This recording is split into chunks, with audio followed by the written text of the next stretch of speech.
Hello everyone, welcome to How to Solver. Today in this video, I'm gonna show you how to pin favorite folders to File Explorer on laptop.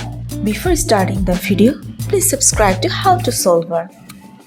For this, you have to go to your File Explorer and select your favorite folders.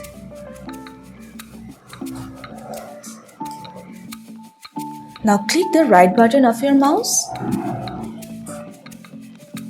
Here you can see Pin to Quick Access. Click on it. So here you can see I have pinned my favorite folder to Quick Access.